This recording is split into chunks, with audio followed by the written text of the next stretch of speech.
So today we'll be talking about classical synchronization problems, including the bounded buffer problem and the readers writers problem.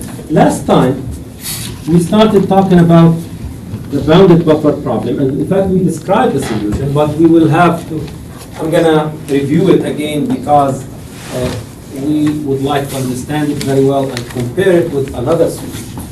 So the solution that we described last time was based on two counting semaphores, the full count and empty count. What does full count count? Number of cells that have values in them. Yes, the number of cells that have values in them but have not been consumed. So values that have not been consumed. Empty count, what does it count? Yeah, well, yes, in fact, it's the complement of a full count. Yeah, the number of cells that are free, that are available for use. And the producer, what does the producer need to do to full count? The producer creates a cell to be consumed. So the producer increments full count, and consumer decrements full count. So it's a symmetrical solution. Producer increments this and decrements empty count,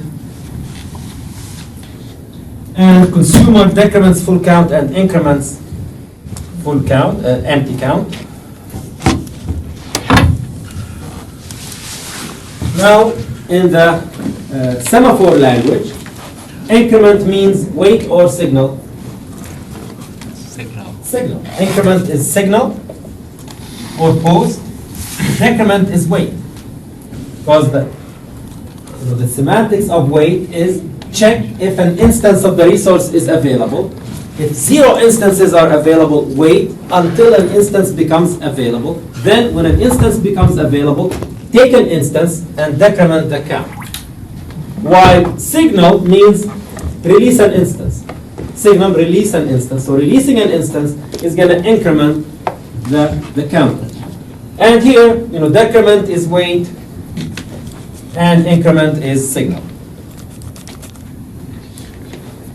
Okay. So this way we will understand the solution very well.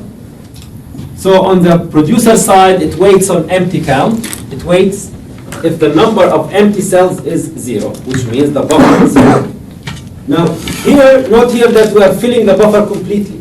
So unlike the solution that we did in assignment number 1.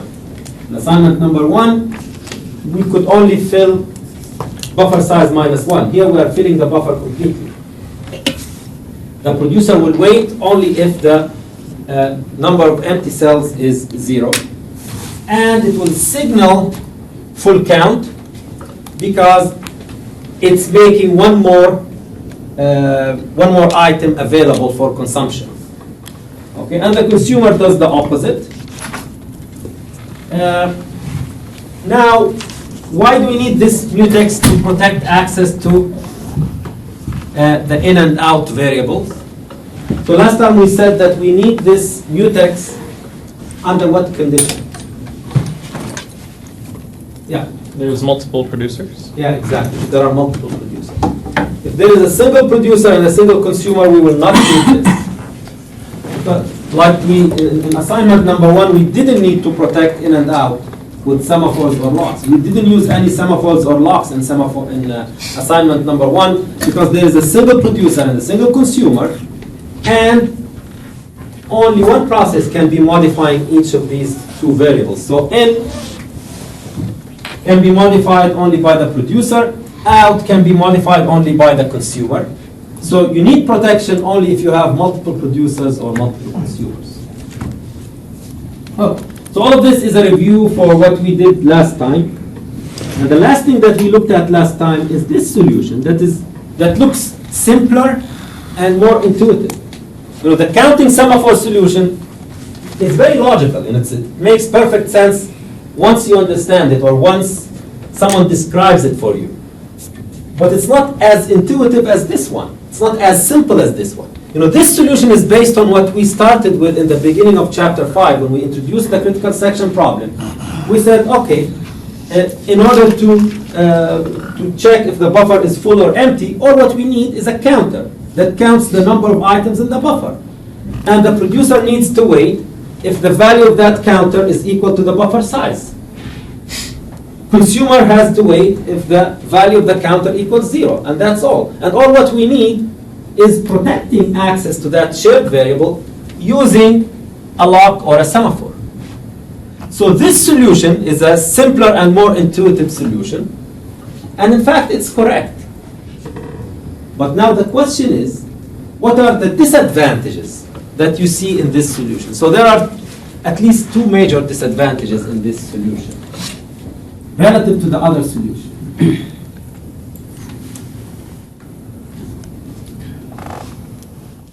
So compare this with the counting semaphore solution. Well, Reduce PC waiting.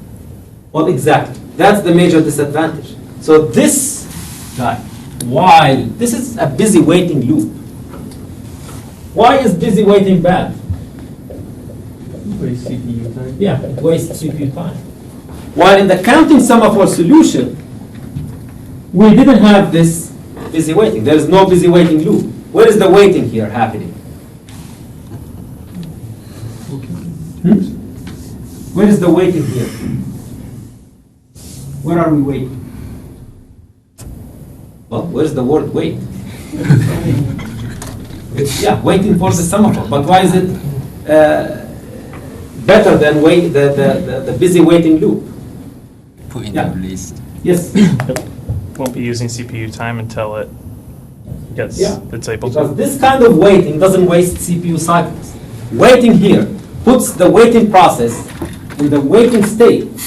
So it's not competing for CPU cycles, and it's not wasting CPU cycles until that resource, which is the semaphore, becomes available.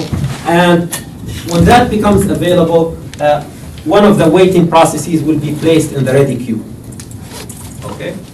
So we are avoiding busy waiting. So the advantage of this solution is that there is no busy waiting. Oh, so this is the advantage of this relative to that. Now there is a disadvantage, in fact, that is in both solutions. When we are locking the counter here, well, it's a disadvantage that we can resolve in the counting semaphore solution, but we cannot resolve here. So here, when we are locking the counter,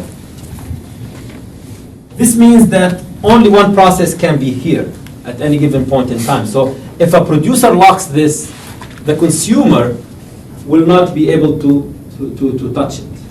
Okay. So remember, whenever you have a bigger critical section, you are losing parallelism. Because the fundamental problem is you're trying to do things in parallel. And the critical section is a section in which you disable parallelism. Remember that in the what is a critical section? This is your parallel program. This is your parallel program, and this is the critical section in your parallel program. In the critical section, you're saying access to this is going to be sequential. That's exactly why you introduce a critical section, because to ensure that there is no parallelism in the critical section. So you always want to minimize the size of the critical section and to minimize, when you have a critical section, you don't want to be locking too many processes. You would like to minimize the number of processes that may be locked when one process is in its critical section. So here, the size of the critical section is fine. It's only one line. We don't have an issue with the size of the critical section. But we have an issue with the number of processes that will get locked when one process is in the critical section. When a producer is here, the consumer will be locked. Now, if we look back into the other solution, here, the way it's presented here, we have only one mutex semaphore that is protecting access to in and protecting access to out. So this is not ideal from performance point of view because you are using the same mutex semaphore to protect access to in and out, which means that you are not allowing in and out to be modified in parallel, which is not necessary. They can be modified in parallel. You are not allowing here, when one producer, or we're in the consumer here, when a consumer is modifying out, a producer will not be allowed to modify in. So you are locking the producer. Now, can we resolve this here? Can we resolve it in a way that will allow producers to modify in while consumers are modifying out?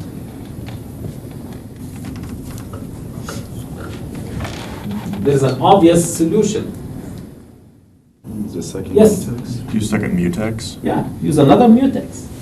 Using the same mutex means that when a consumer is modifying this, a producer will be locked.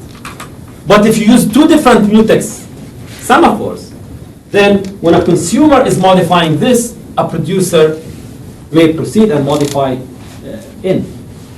Okay? So here, using one semaphore to protect access to two different variables is not efficient. So remember, we would like to minimize the size of the critical section, because that's sequential, and we would like to minimize the number of processes that will be blocked when a process is in its critical section. So only the processes or threads that will interfere with this should be blocked. Any process that will not interfere should not be blocked.